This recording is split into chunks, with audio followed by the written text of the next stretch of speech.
নমস্কার প্রিয় দর্শক, আপনারা দেখছেন কাকদ্বীপ টিভি। সকল দর্শক প্রীতি এবং শুভেচ্ছা নিন। 26,000 চাকরির বাতিল, যারা সদ্য চাকরি হারিয়েছেন তাদেরকে নিয়ে গতকাল নেতাজি ইন্ডোর স্টেডিয়ামে রাজ্যের মুখ্যমন্ত্রী মমতা বন্দ্যোপাধ্যায়ের একটি সভা ছিল। আশ্বস্তজনক সভা, আশ্বস্ত করার সভা। যারা চাকরি হারিয়েছেন তারা শখ, তারা আহত, তাদেরকে আশ্বস্ত করার জন্য রাজ্যের মুখ্যমন্ত্রী সভা ডেকেছিলেন। এই বিষয়ে আজকের একটা আলোচনা। কি বিষয়বস্তু উঠে এলো, তারা কতটা আশ্বস্ত হতে পারলেন, যোগ্য কারা বিবেচিত হলো, কারা অযোগ্য বিবেচিত হলো, সেটাই নিয়ে আজকের এই আলোচনা। সুপ্রিম কোর্টে সাম্প্রতিক রায়ে রাজ্যের 2016 শিক্ষাবর্ষে যারা চাকরি পেয়েছিলেন, শিক্ষক এবং শিক্ষাকর্মীরা, তারা 26,000 শিক্ষক বা শিক্ষাকর্মী বাতিল হয়েছেন তাদের সুপ্রিম কোর্টের রায়। কিন্তু কেন? যোগ্য অযোগ্য এই দুটি মূল ফ্যাক্টর এসেছিল। যারা যোগ্য, যারা সঠিক পরীক্ষা দিয়ে মেধার ভিত্তিতে যারা চাকরি পেয়েছেন তারা যোগ্য, আর যারা অর্থে দিয়ে যারা শিক্ষকের মতো সম্মানজনক একটি পদকে তারা কিনে নিয়েছিলেন তারাই হচ্ছে অযোগ্য। যাদের কাছে তাদের নাম্বারের কোনো ভিত্তি নেই, যারা মেধার তালিকার অনেক নিচে রয়েছে, তারা অর্থের জোরে শিক্ষকের মতো একটি সাম্মানিক পদ তারা কিনে নিয়েছিলেন, তারা চাকরি করছিলেন। সেই যোগ্য এবং অযোগ্যদের কোনোভাবে যখন এই 26,000 যে টোটাল শিক্ষকের প্যানেল, এখান থেকে যখন আলাদা করা সম্ভব হলো না, তখন সুপ্রিম কোর্ট কিন্তু যোগ্য অযোগ্য উভয় তালিকাটাই বাদ দিল। এখানে একটি ভার্ডিক্ট রয়েছে, বা আমাদের মতামত অনুসারে একজন যদি যোগ্য বাদ যায় তার জন্য দায়িত্ব এসএসসি। কেন এসএসসি অযোগ্যদের বাদ দিল না? কেন অর্থের বিনিময়ে এসএসসি চাকরি দিল? সেগুলো অনুমোদন করা হলো, যদিও চাকরি হলো, তাদের তালিকাটা কোথায়? কারা কারা অর্থ দিয়ে চাকরি পেয়েছে নিশ্চিত সে তালিকাটা থাকার উচিত এসএসসির কাছে। কেন এসএসসি আজকের এতদিন সময় নিয়ে সুপ্রিম কোর্টে জানালো না যে এতজন ব্যক্তি অর্থের জন্য বা অর্থ দিয়ে চাকরি পেয়েছে, তারা কোনোভাবে মেধা তালিকায় তাদের নাম না থাকা সত্ত্বেও চাকরি পেয়েছে? তবে সুপ্রিম কোর্ট তো বারবার দাবি করেছিল, হাইকোর্ট তো বারবার দাবি করেছিল, আপনারা অযোগ্যর তালিকা দিন, আমরা এই তালিকা থেকে অযোগ্যদের বাদ দিয়ে চাকরি থেকে হটিয়ে দেব, যোগ্যরা চাকরি করবেন, কোনোভাবে যোগ্যদের আচরণ পড়বে না। কিন্তু এই এসএসসি বারবার সময় নিয়েছে। এসএসসি কার সংগঠন, কার সংস্থা? এই রাজ্য সরকারের। রাজ্য সরকার কেন এই দায়টা একেবারেই নিচ্ছে না যে হ্যাঁ স্ক্যাম হয়েছে, দুর্নীতি হয়েছে, অর্থের দ্বারা চাকরি হয়েছে, তারা অযোগ্য, সেই তালিকাগুলো কেন নেই? কিন্তু বারবার কেন আশ্বাস দিতে হচ্ছে যে যোগ্য অযোগ্য সবাই সমান? এটাও তো একটা অন্যায়। যে যোগ্যরা ওখানে সভাতে এসছিলেন তারাও তো দুঃখ পেয়ে যাবেন যে আজকের মুখ্যমন্ত্রী যেটা সভা ডেকেছেন, যোগ্য অযোগ্য সবাই, সকল চাকরি হারাদেরকে বৈঠকে ডেকেছেন। তবে যোগ্য এবং অযোগ্যদের একই আসনে বসিয়ে দেখছে রাজ্য সরকার, তুমি যোগ্য তুমিও চাকরি হারা, তুমি অযোগ্য তুমিও চাকরি হারা, এখানে সবাই সমান রাজ্য সরকারের দৃষ্টিভঙ্গিতে। কিন্তু এখানেই প্রশ্ন যে কেন আলাদা করা সম্ভব হচ্ছে না? এবারে মুখ্যমন্ত্রী যে তাৎপর্যপূর্ণ একটি বক্তব্য বলছেন, আমি যোগ্যদের আগে দেখব, বিষয়টা দেখব, তারপরে অযোগ্য যারা তাদের বিষয়টা ভাববো। তবে যদি আপনাদের কাছে যে যোগ্য অযোগ্যের তালিকা থেকে থাকে, তবে সেটা কেন সুপ্রিম কোর্টে জমা দিচ্ছেন না? কেন সওয়াল জবাবে তুলে ধরলেন না যে এরা যোগ্য এরা অযোগ্য?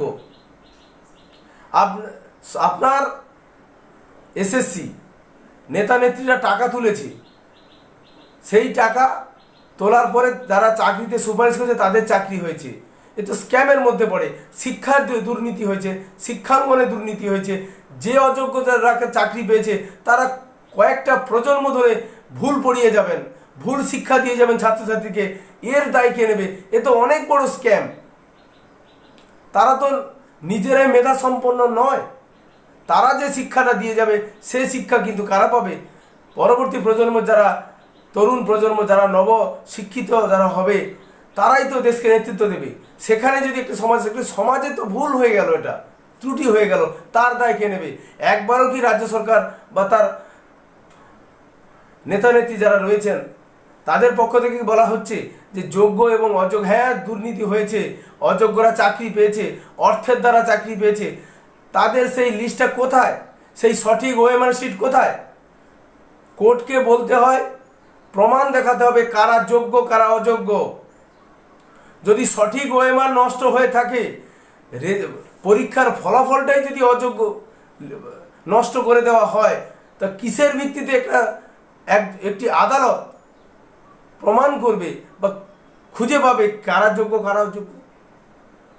ভেবে দেখার বিষয় এসছে, ভেবে দেখার সময় এসছে। কিন্তু সে জায়গাটায় না হেঁটে যোগ্য এবং অযোগ্যদের সবাইকে একটা সান্ত্বনা দেওয়ার একটা প্রচেষ্টা কিন্তু চালিয়ে যাওয়া হচ্ছে। বারবার তাদের আশ্বস্ত করা হচ্ছে তোমরা চাকরি করো, তোমরা তো চাকরি রয়েছে, আমরা দেখছি। সুপ্রিম কোর্টে আশ্বস্ত করতে পারলেন না, তাই তো হাইকোর্টের রায়কে বলবৎ রেখেছে সুপ্রিম কোর্ট। সব দিক বিচার বিশ্লেষণ করে ডিভিশন বেঞ্চে রায় দিয়েছে, তার ভিত্তিতে সেখানে সেম রায় এসছে। হাইকোর্টের যে রায় এসছে, সুপ্রিম কোর্টেরও রায় তাই এসছে। তাই গতকালকের যে সভা, যোগ্য এবং অযোগ্যদের একই আসনে বসানো হয়েছে।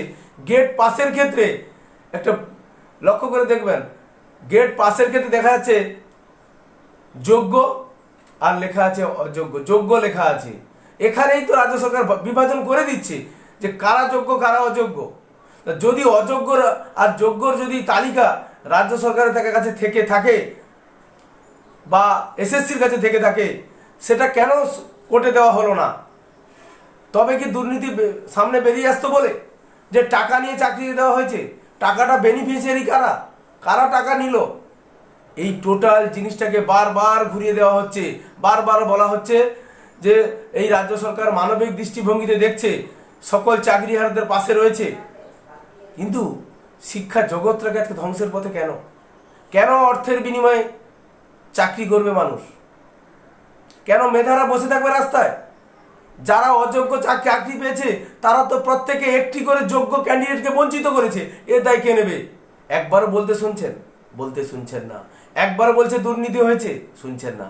একবারও বলছে টাকার বিনিময়ে চাকরি দিয়ে দেওয়া হয়েছে, বলছেন না। একবার এসএসসি বলছে আমাদের ভুল ছিল, আমরা ত্রুটি করেছি,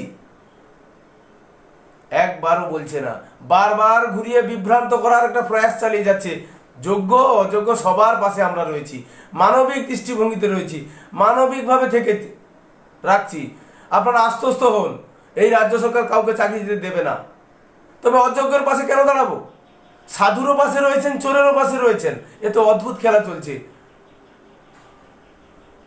শুধু বিভ্রান্তকর খেলা। বারবার একটা মিথ্যেকে যদি বারবার বলা যায় উনি মানবিক, উনি দেখছেন, অবশ্যই দেখবেন অনেকে মানুষের সত্য বলে মেনে নেবেন। বিচার আপনাদের হাতে, আপনারাই ভাববেন যে কোনটা ঠিক কোনটা বেঠিক, কোনটা দুর্নীতি কোনটা কালোবাজারি হয়েছে। আজকের প্রতিবেদন দর্শক এখানে শেষ করছি। জয় হিন্দ, বন্দে মাতরম।